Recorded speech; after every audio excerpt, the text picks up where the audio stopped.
Hello, everyone. This is your host, Manoj Tandon. Welcome to another episode of Dark Rhino Security Confidential. Today, we have a fantastic guest, Greg Tomchick, with us, and he is a first as well because he's the first professional athlete that we've had on the show.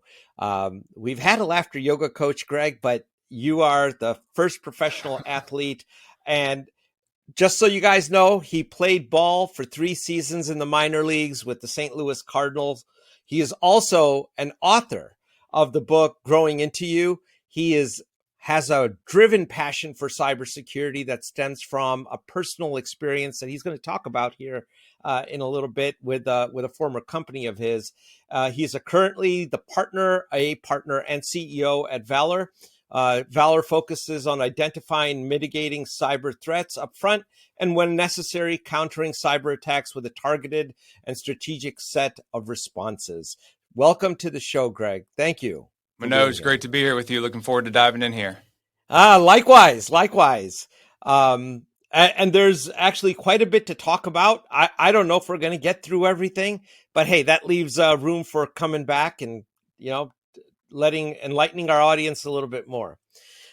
So I got to tell you, we all got to start with the story. You're a professional ball player, right? And professional ball player is a chasm apart from being a cybersecurity executive and entrepreneur. How, why? What's the origin here? It's been a long, windy road.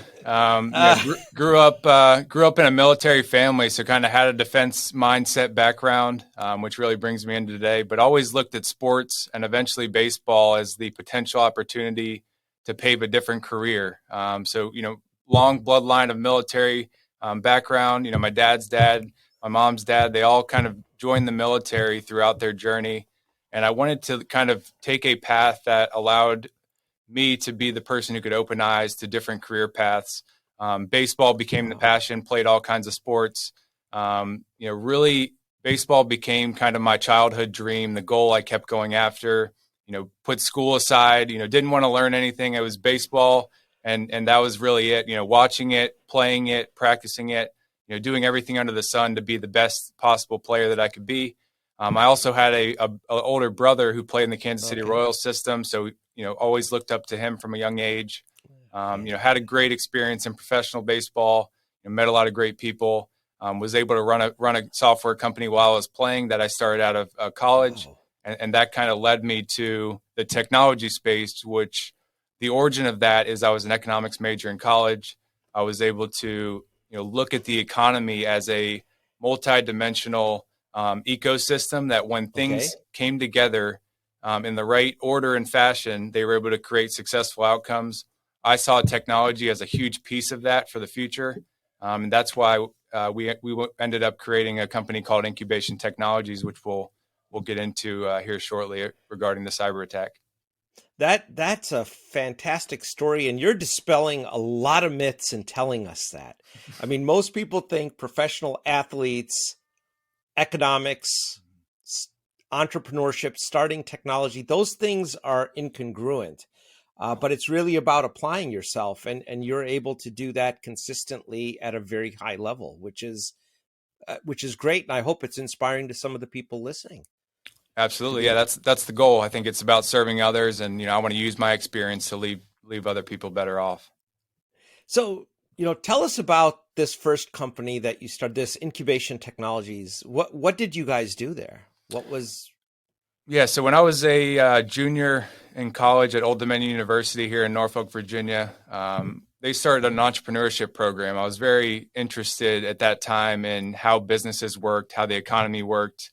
And I wanted to go out and help folks with the knowledge that I had. I recruited a bunch of folks from the computer science department at the college, and I wanted to help startup and growing companies develop and use technology to grow their business. At that time in the ecosystem, there were very few and far between software development companies in our area that weren't focused on defense, more on the private side. So we basically went out to the market and said, you have a business idea, we'll develop the technology. We'll get you on the right path to be an innovator in your space, utilizing technologies. And that was really the premise of it. We were able to serve quite a few clients, grew to about 15 folks on the team. Wow. We had a financial person. We had kind of the whole structure that when you look at a company, we had it at least forming at that time. But as we'll talk about here shortly, we were very focused on developing technology and not securing the technology because we were so inundated with the benefits and all the good stuff that technology was doing that we never looked at the downside and what the risk could be of the technologies that we were developing. And you know what? That is a very common story, though. You were not alone in that approach. If you just experientially or anecdotally, from being in the business, what we have seen is many companies with good intent. There's no malice, no ill intent. It's the pressures of bringing a product to market. It is the investments that have been made and the expectations on the returns that become the primary driving factors of the development process. And one of the first things that gets sacrificed is the look into security in a lot of these things, right? Absolutely. Yeah, it's an afterthought for most until something happens and they can emotionally resonate with it, which we've seen time and time again. And why is that, though? I mean, intuitively, we all know if you look at the amount of marketing that's done on cyber just by the regular everyday media.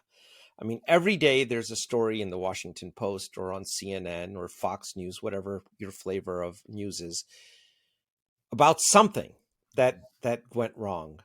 Yet we still have that mindset. Why is that so? Why do you think? Yeah, I think there's a couple of different dynamics at play. I think a lot of times cybersecurity is looked at as a very confusing topic, as opposed to the way we look at an industry that, it's pretty simple. You have these areas, you have critical assets, these need to be secured. It, like you said, Manoj, it all comes down to the mindset. And if we don't train our executives and our leaders to have the right mindset on when they're going out and innovating and incorporating new projects into their organization, what are the potential risks of us doing this for the business, not just from a financial standpoint, but from a organization enterprise standpoint? A lot of times it's a point solution. Maybe they plug in, an EDR to one section of their company and they don't span it throughout the whole organization. So it comes down to culture. It comes down to us as practitioners, being able to translate and be put in those situations by those leaders, and then building trust throughout that relationship is key as well.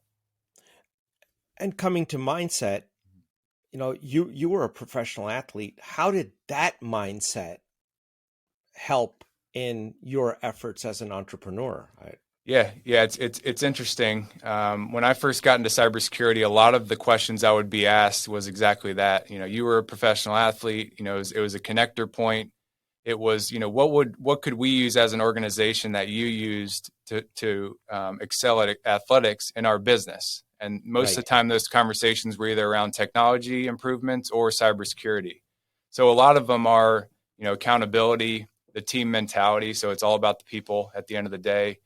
You can't do anything great alone. I learned that in baseball. I was a pitcher, so I would stand on the middle of the field with the ball and think about throwing it to the catcher. And if the catcher wasn't there, the people are running all over the bases. So it just instilled that, you need somebody there to support you and you can't do it alone. And when you think you can do it alone, you're probably going to get stuck in a wrong corner at some point in time. And then just the continual learning piece, baseball, just like cybersecurity, it's evolving so rapidly with information and data and technology that you have to be able to be adaptable and to learn and see patterns along kind of the journey you're going from that standpoint. So that's a couple lessons, but when it all comes down to it, we're all looking to execute and take action. And if we can do that in an informed way, like you guys do for your clients and like we do here at Valor, you put them in a better position at the end of the day. And, I couldn't have said it any better. And for those listening, the team approach in cyber is very, very critical. We can tell you that there's not, at least in our experience, there's not one role or one function that rules the day. It is the combination of all of them that brings to bear your ability to prevent, detect, respond, recover, as the case may be. Absolutely. Right? right? And that and being able to find those patterns, oh man, that's a whole, we could do an entire episode on that. Yeah. That is a deep topic. Mhm. But you kind of went into this firsthand. So what, you guys got a cyber attack on you at Incubation Technologies. What happened? Yeah, so we had a cyber attack before I knew what a cyber attack actually was, which is kind of a fire, under you to be able to drive you toward action. So started in 2014. We were about 2 years into the business, as I mentioned. We had a couple good clients. We had folks on our team. We had individuals supporting the operation. We had a SQL injection attack, which is basically where somebody is able to destruct or impact a database that data is stored within. We put a lot of our critical data in a database that ran a lot of the websites and softwares that we were developing. And a threat actor was able to find that database and basically corrupt it, which pushed bad content to those applications and the database. So in the moment, it's the fire has started. We don't know how to put it out. Where do we look? And basically, I tried all different angles throughout the community to try to find somebody to put out the fire in a timely manner. I couldn't find any organizations in our area that specialized in incident response. That was kind of my light bulb moment on leaders need somebody to be an advisor to them both before, during, and after a cyber attack. Obviously, you had the big four companies that would help, but we really wanted somebody who could deploy immediately. We didn't have cyber insurance. We didn't have the right things in place. So as I went out to the market and said, I want to solve this problem, with other great folks, and make sure that if it happens to somebody else, they know they can call somebody, whether it's us or organizations that we partner with, or know to call their cyber insurance. That's huge for us these days. So I want to make sure that I put people in a better position and organizations in a better position to not be where I was at that time. And that's a very noble thought.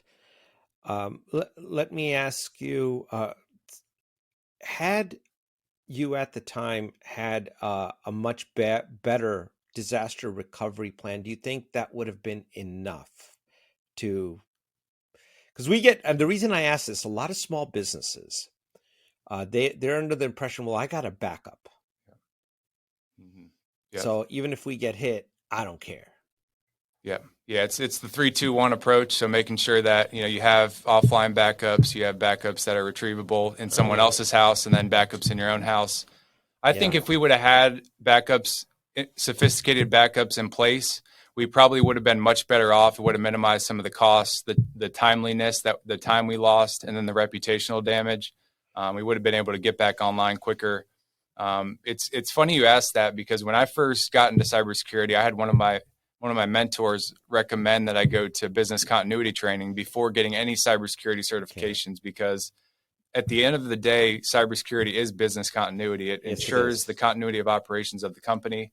So that was able to establish my mindset on that frame of thought, which helped me relate to the executive, because that's what they're mainly concerned about.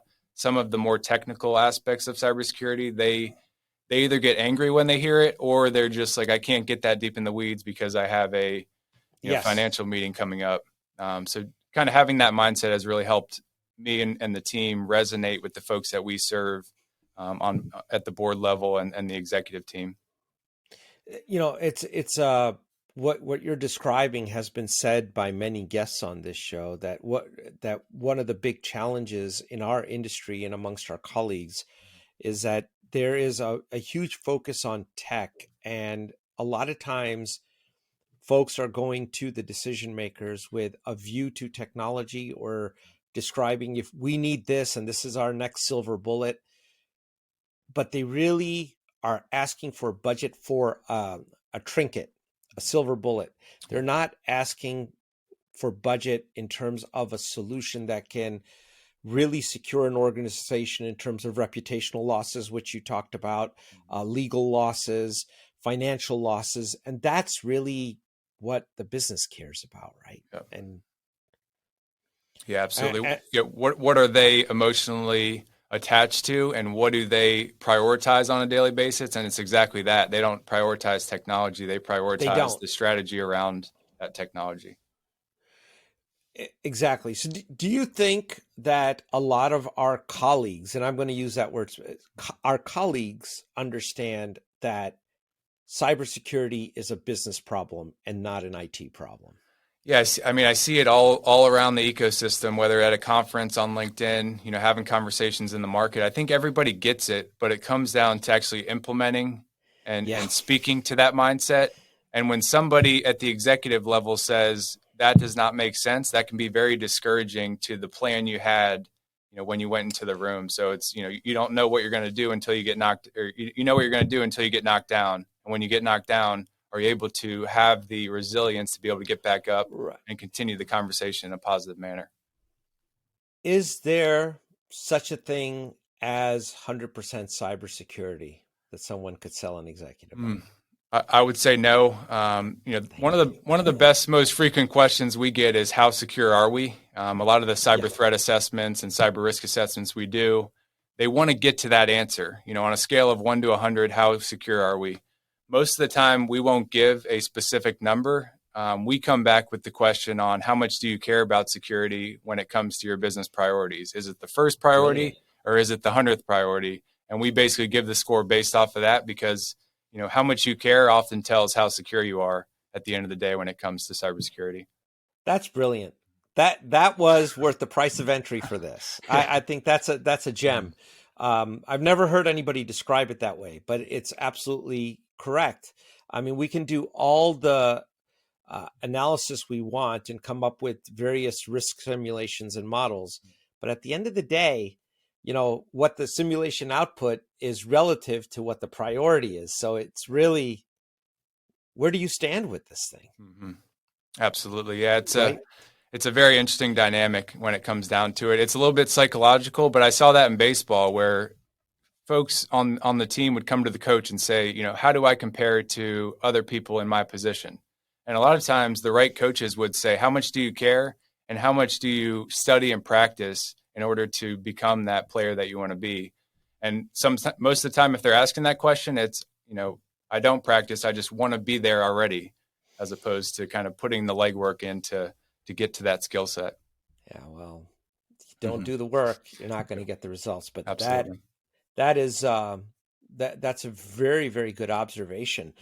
How much cybersecurity is enough then? I guess that's a relative answer as well, because there is a point of diminishing returns. At some point. Yeah, no, I completely agree. I think you can have all of the right tools and strategies in place, but it has to be right sized for the organization with where they're at and then where they're headed. So you have to kind of find a balance between the kind of to be and the what is currently in that environment and find out the best way to secure the organization along that journey.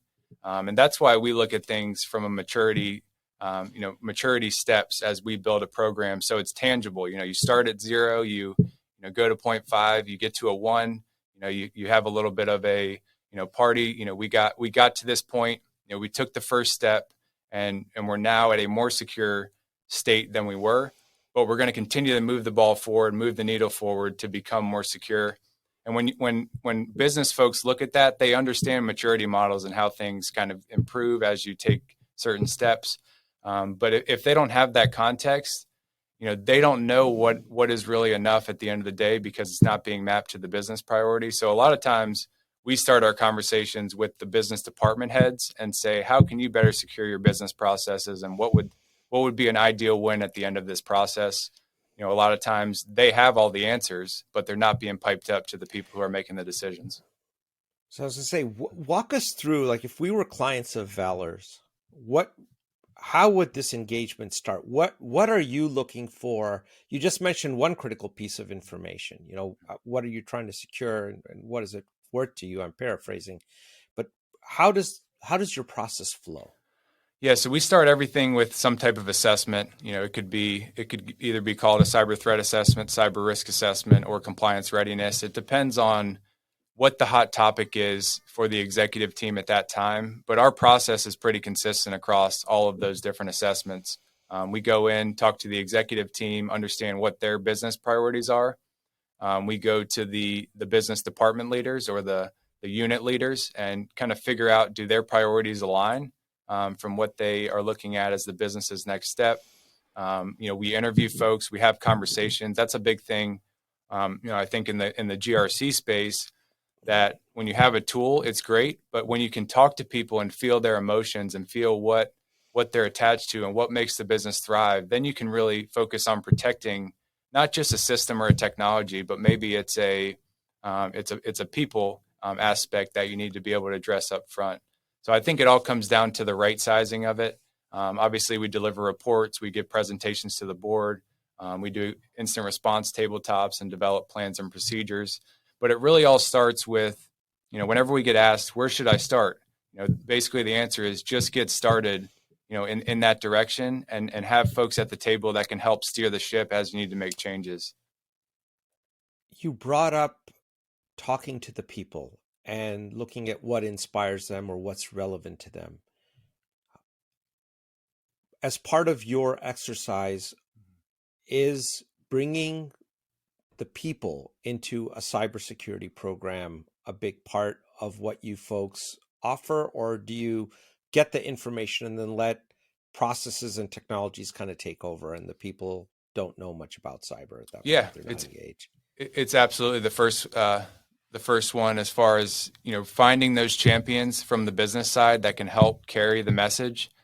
If you're the only one hitting on the nail all day and everybody's just watching you hit on the nail, they're like, we don't want any part of that. But once they see that it spans the whole organization and that the leaders are on board and buy into this initiative, it changes the landscape. And we've seen that many times where, we'll do an assessment, and following our assessment, they'll form some type of security committee to continue these conversations, after the assessment's done. And it really gets people involved in every part of the business, not at the weeds of the operations, but how do we strategize and manage the organization as a whole, and do it in the subject matter experts that each of those individuals in the room are. So you have to bring people together to accomplish anything. I think cybersecurity is really no different. And I think it's more vital to accomplish something because cybersecurity impacts every single key point of the organization. So a couple questions there.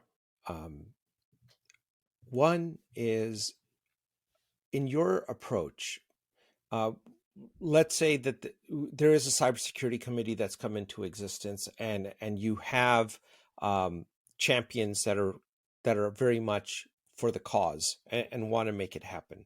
But one of the things that we have seen is that there's inadvertently friction created between the folks who are operating on a day-to-day basis and quote unquote cybersecurity people, because they're often viewed as the team of no. Everything is a no. They're cops.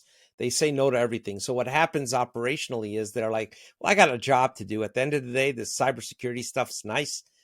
And if I have to go do my own thing and create my own shadow IT thing to go do it, guess what? That's what I'm doing. How do you avoid that trap? Yeah, I think it takes a little bit of humor, a little bit of culture, a little bit of, bringing it to the personal level. Whenever somebody gets emotionally attached to anything, they have to have story around it. So you have to start with a story either around the company or the story that you're trying to create with how the future state of the organization will be. So I think it starts with a story. I worked for a big law firm doing some work a couple years ago, and the CISO was implementing multi-factor, and he would walk around the halls and he would do this just as two-factor. Just as a mocking the people in the hallway, because he knew as a law firm, they all looked at him as a disabler of what they were trying to do. So he brought a little bit of humor into it. And it actually created a better outcome at the end of it, because a lot of people looked at him as he has humor. He wants to work with us. He tells a story around, what the organization wants to get to.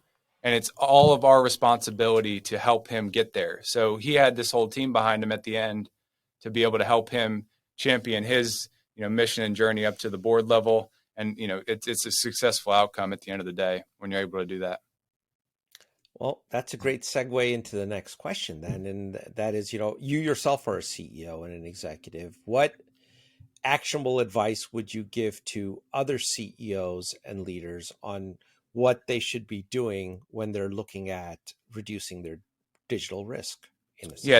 Yeah, I think back to the point of just getting started. A lot of folks are still, on their heels when it comes to just getting started. They're seeing all this stuff in the news. They're hearing it from their people.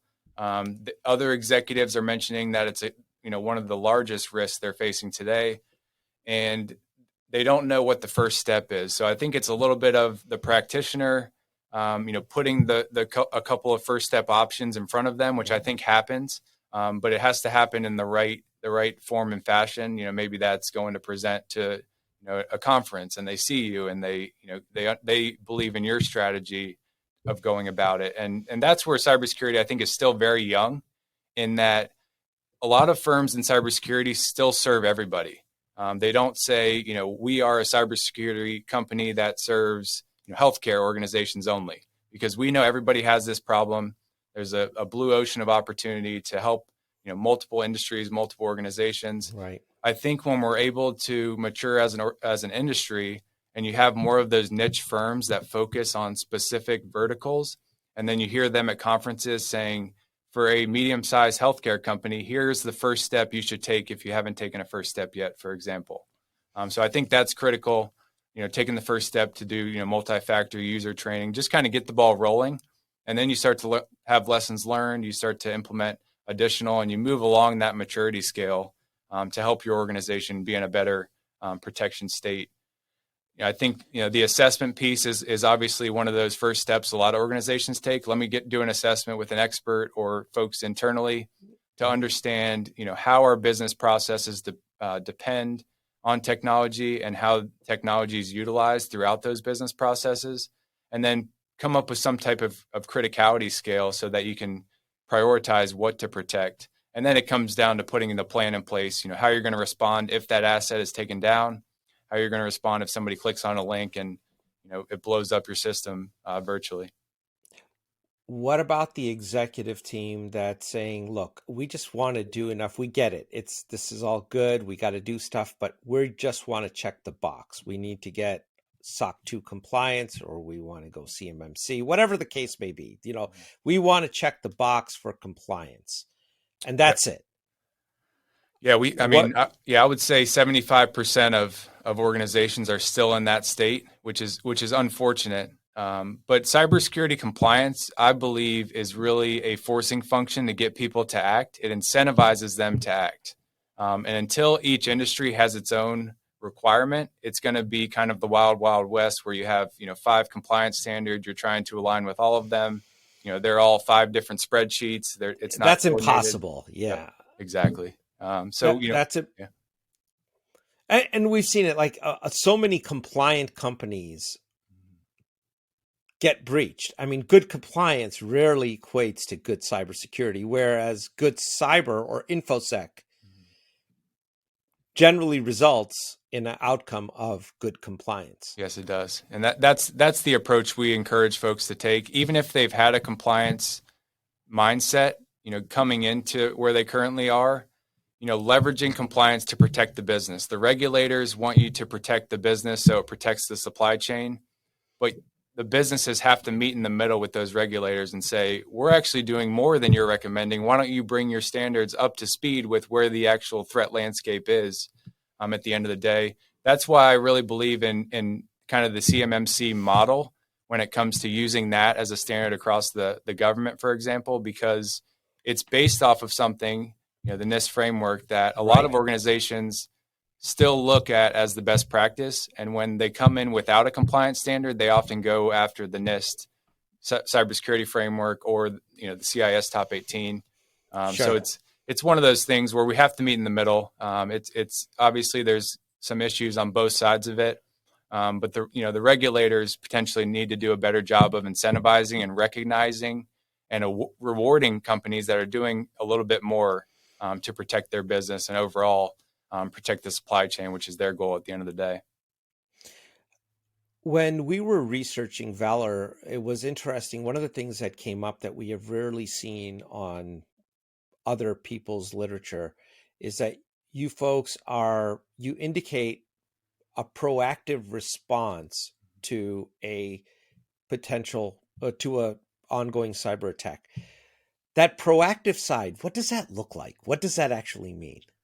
Yeah, so it's kind of the before the fire starts and then if the fire starts. So I think from the before the fire starts, it's all of the stuff that helps prepare the team for a potential incident. So it's the incident response planning, business continuity, making sure the backups are in place. A lot of times when it comes to countermeasures, when an attack is taking place, early on in my career, I was able to work for an incident response team and learn kind of what the different roles in an incident comes into play. And I really attached to kind of the incident commander role, where you're able to kind of see all the different pieces, the coverage they have in place, the technologies they have in place, some of the immediate actions they've mapped out, what the insurance company's saying, what the lawyer's saying. It becomes a whirlwind for the executive on who do I listen to, what should I do here? So kind of having that one person or one team that they can go to and say, here's the incident we're having. Can you help us triage it and coordinate and take the right immediate steps to minimize the impact is really the role we've been able to be put into in quite a few instances. It all comes down to whenever we talk about proactive, it's prioritizing, having that prioritization scheme of systems and taking a proactive approach to prioritizing how you go about, putting that fire out when an incident starts. It gets complicated when an incident starts. Right. Nobody knows what to do. Everybody's bouncing off the wall. How do you use what you've done proactively to put you in a better position when that incident happens? And that's really where we kind of sit when we talk about, proactive before an incident and proactive during, because you've done the right things before to set you up to be more successful than you would be otherwise during an incident. So what are some of the primary threat actors and threat vectors that you have helped counter or have encountered over and over again? Some things that you see on an ongoing basis.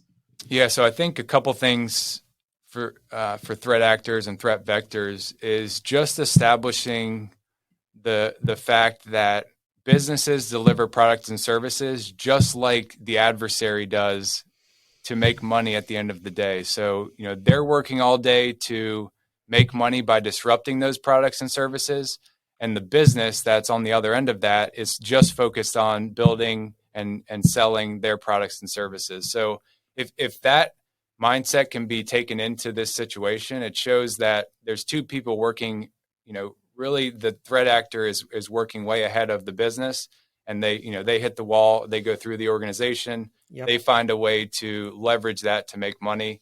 A lot of what we see nowadays is adversaries purchasing malware and ransomware softwares. They can click a button once they're in a network and it goes off, and that just makes the barrier to entry much lower. And if the benefit to them is higher for them than getting a job in cybersecurity, they're going to stay in that criminal threat actor type role, which is pretty scary. I think from a vector standpoint, the biggest one that I see, which has been a theme over the last 2-3 years, is really the vendor supply chain type attacks. Organizations often don't look at their vendors as a risk. They look at them as just the enabler, like I did when I was in a software development role. And they don't look at them as a risk to actually their business processes, which has really allowed the threat actor to say, let's just go in through the vendors, SolarWinds, the Kaseya's, the Colonial Pipeline to create destruction.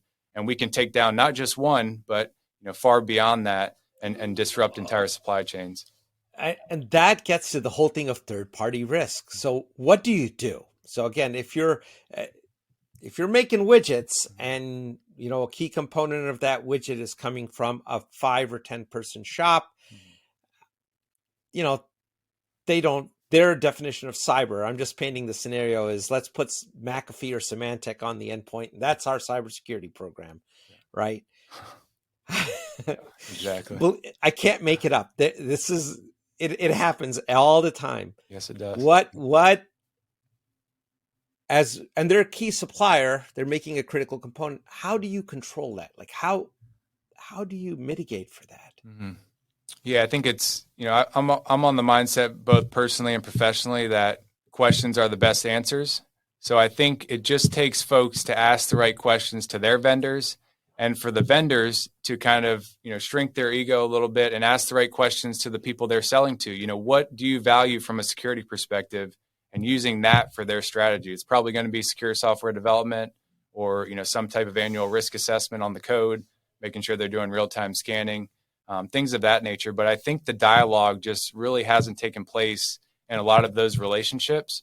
And when we go into an organization, do our assessment, that's a huge piece of it. Allow us to talk to your vendors, in a non-hectic way. We just want to understand what they're doing, to really help you at the end of the day. But we may be able to help them by making a recommendation on, here's what we're seeing in the market. Here's some things you can think about from a secure software development standpoint. And it leaves everybody a little bit better off. See, we've seen a lot of fear around that. People are, especially in this day and age, supply chains are already impacted because of what happened in COVID. And then going in and saying, hey, look, let us talk to your vendors. A lot of folks are like, well, we don't want to disrupt our supply chain, right? We still need to make whatever our product is that we're making. That's what we're here for. And are you going to disable that function because our vendor may get scared away, and then we got to go source this from someplace else? Yeah, I think it all comes down to context. I think as long as you're not attacking them and saying, you're not doing the right things, we need you to do this, as opposed to saying, what are you doing and how is that helping secure our data that's in your system or our attachment to that system? Yeah, I think that is absolutely the right approach. And I think the suppliers need to understand that they are a part of the cybersecurity equation. There's no way around it. You look at our electrical grid, which is a favorite topic of mine, but nobody listens. Yeah. But I'll go ahead and state it again for the heck of it. Even Ted Koppel wrote a book on it, Lights Out, and still nobody listens. So if nobody listens to Ted, I don't know who the hell. Yeah. But a lot of in our distribution network, a lot of what's happening in distribution, they're smaller operators, and they are a fantastic conduit into the grid in some way, shape, or form. And it doesn't take that much of a disruption at that distribution level to cause a structural malfunction, to be polite about it. Yeah. Absolutely. And I think people don't understand that no matter what you're doing, I'm picking on the grid, but you could be making sprockets. You may not be the target, but General Motors, who's your main client, very well could be the target. Yeah. Yeah, it's a systematic thing, and that's why I enjoy how cybersecurity is looked at least by the practitioner side, because it's multiple dimensions coming together to improve business and longevity and protection at the end of the day. Now, do you think, or what's your opinion on the current state of our laws regarding counter offensives? So there's a lot of things that we could do, but we can't because our hands are tied. Yep. Right? Yeah, it's sticky. Definitely sticky. It's very sticky. It really is very sticky. And I'll give an example. The state of Ohio, I want to say the Attorney General's office, they've actually on their website, they've said, go ahead, try and hack us. And we will not press charges at all. Just share with us what you found so that we can fix it. So that is just one organization trying to come around some of the rules that prevent us from achieving a much higher level of general cybersec or infosec. Is there anything, what are your thoughts? Is anything can be done in that arena that could bolster the nation as a whole? Yeah, I think, one thing that sticks out to me there is that, that city, that town, that county is feeling prepared from a cybersecurity perspective, and they want to continually improve. We need to get more people who are at that point where they feel prepared, and they kind of, their ego goes down a little bit. They want people to help them improve. There's a lot of bug bounty folks who will participate in activities like that in order to help organizations. But when 75% of organizations potentially are not feeling prepared, they're not going to open themselves up to be able to go through challenges like that, to be able to kind of more on the offensive side as opposed to just being defensive and having a wall up from that standpoint. And that, I couldn't have said it any better. And that's actually making them less secure, though. Yeah. Look, the vulnerability remains. Whether I find it or a bad guy finds it, it doesn't matter. that vulnerability remains, and it's now becomes exploitable by somebody. Yeah, it just goes back to the physical side. A lot of the relatability we take cyber into, we look at it as kind of a converged model. But if you can relate a physical aspect to a more intangible, IT technology type aspect, it kind of starts to click on those things. And when you can show, this door has been broken for, 6 days, somebody, kind of tests it every once in a while, and, somebody was able to get in because it was broken and not seen, you can kind of start to get the wheels turning on how the cyber world works, where they're looking for the easy door. And if there aren't any easy doors in your environment, they may go to another environment. So you got to, once you start thinking about it like that, then they're like, let's just make sure all of our doors are locked. And then we can start putting some fire suppression and other types of systems on the internal to kind of protect things from that standpoint. So it starts with, I think from the regulatory standpoint, there needs to be a, if then type aspect to it, as opposed to, we're not going to allow you to do any offensive attacks and test your, measures because it's a threat to the whole ecosystem. Right. So kind of taking that no hat off, that the regulators are sitting in that seat and saying, no, you can't do that, and saying, you can do it, but here are the conditions, and we understand how things are in the ecosystem currently, and we want to help improve them as well. So I think it's just that, everybody meeting in the middle and rowing in the same direction. Do you have anybody in Congress that would hear that message? I might. I've tossed a few things up there, but nothing's come back yet. So given the current state, how do you see the threat and risk landscape changing over time here? Yeah, I think a couple things. And early on in my career, I heard a lot of people say that the attack methods and the vectors relatively remain the same, but the attackers get smarter and more creative on how to execute them and kind of what they look and smell like. So I think from that standpoint, we're going to continue to see attackers use the personal side of their life to get into the organization. We see that a lot at the executive level, where they're still using their Gmail, to function the company when they have, 100 people using Microsoft 365. And that's a gaping hole that, any attacker is looking for. So the personal side and the business side are blending when it comes to digital technologies. And I think that's going to be a huge thing that's going to grow. We're seeing a lot in kind of the NFT, metaverse kind of Web3 area, where people get very excited to be connected to these technologies. They start to introduce them to the business without understanding the risks associated. So we've actually had quite a few conversations on, here's an innovation your company's looking to have in the Web3 arena to enhance your product or service. How can you do that in a risk-informed fashion? So a lot of excitement around that aspect. Yeah. And I think we haven't even really scratched the surface on how some of those newer technologies can have alternative uses and be made to do harm when they were made to do good. That's how it always starts, but that's good.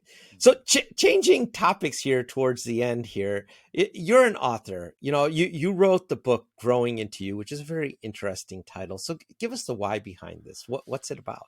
Yeah, so my co-author and I, Bryce, came together throughout my baseball journey. He was in high school at the time. I was just getting out of college, in the professional ranks. His family actually hosted me. So when you play in the minor leagues, you get hosted by families in the community, and they kind of show you around and give you a roof over your head. And one of the things we came across and really related to was a lot of our friends were sinking into kind of I have to be like this person in order to be successful. So think about, somebody's getting into cybersecurity. They say, I need to be Brian Krebs or else, I'm not going to be successful in that space. So what we wanted to create, we wanted to bring together both the story aspect and the relationship aspect of you need to grow into who you are and then meet other people in the middle so that you can have a successful, prosperous relationship. So we laid out, 12, 13 chapters on, some of the lessons that we learned along our journey, some, stories around those lessons, and then some exercises they can do to implement it. It's just kind of the athletic mindset of us is, if you have to do something, but you don't know how to actually implement it and take action on it, a lot of times it's going to flail out. So we kind of centered the book around that, more conversational storytelling. We're both huge readers, both from the occupations we have, mine being cybersecurity, as well as the personal growth side. So coincidentally, we published it right in front of when COVID was really coming into play. And it was a book that we went out to the market with on, if you're going through a transition, this book may be able to benefit you in some way. Have been able to sell about 1,000 copies up to this point. It's been put into a curriculum at Villanova University. And we're just kind of taking it to, both build a brand around it, but just show kind of, what we look at people need to value when it comes to building relationships, building their skill set and do it in the right fashion. That's fantastic. And I think what you stated earlier, like you have to grow into what you want to be, but then meet people halfway. Yeah. That's a secret. Thanks for sharing that. I think that works in many aspects of life, not just cybersec, right? It's a rule that can be applied to most anything that you're trying to achieve. And it's a key, no pun intended, to success. Yeah. Yes, it is. Yes, it is, Manoj. So, we're down to the last couple of minutes here, Greg. It's your floor. What do you want our listeners to know about? What do you have going on? What's up and coming? Any new talks, books? What do you want to share? It's your audience. Yeah. So the team here at Valor is actually working on a book. Going through the publishing process initially, I was able to kind of see how things were laid out. We want to come out with a book of some sort that wraps together how technology is evolving in this world, and is it potentially evolving quicker than we're able to secure it, and be able to give some actionable roadmaps and recommendations for organizations. We recently came out with our annual report, which we're going to do each year, called the Annual Digital Risk Report for Leaders. What we've tried to do there is really take a lot of the data and insights that we gain on our assessments and hopefully lay it out in a digestible fashion for the executive and folks who are responsible for making the decision. I think a lot of times, organizations focus on the IT manager, the IT security manager, and the CISO, which I think those folks are the ones that need a lot of support when it comes to going up to the board. But we've tried to structure it where it can benefit, the CISO, but also the CEO, the COO, where they're looking at making these decisions. They need to know what's out there in a simple fashion. So I definitely recommend checking that out. We have a 5-minute cyber update podcast right along that avenue. We want to give bite-sized chunks to folks where they can benefit from it on their day ahead, which is not going to be centered around cybersecurity most of the time. Right. Couple events and things that we typically attend. We're actually going to a conference called the Crypto Business Conference, which is in San Diego this year. And really there's a lot of excitement around where these technologies are going. But there's nobody at the table talking about the potential risks that come along with it. And we want to be, in those conversations, not just as, somebody who is one of your, vendors or partners, but somebody that you can ask questions to continuously. And we want to be somebody that folks can go to when they have questions. And there's not a big billable hour behind that answer, if that makes sense. So it does. Would definitely mention a couple of those. I think we're just really excited about, where the practitioner side of things are headed as well, matching up the workforce aspects through great apprenticeship programs, making sure that we can help empower practitioners to bring some of those conversations up to the board level and make it kind of a successful outcome at the end of the day. So that's fantastic. I'll tell you what, Greg, this has been fantastic. Thank you for you provided some real knowledgeable gems here that are actionable and that are usable.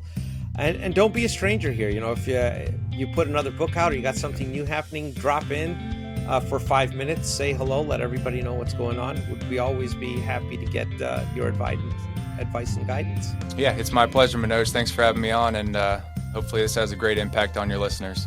Thank you so much, Greg.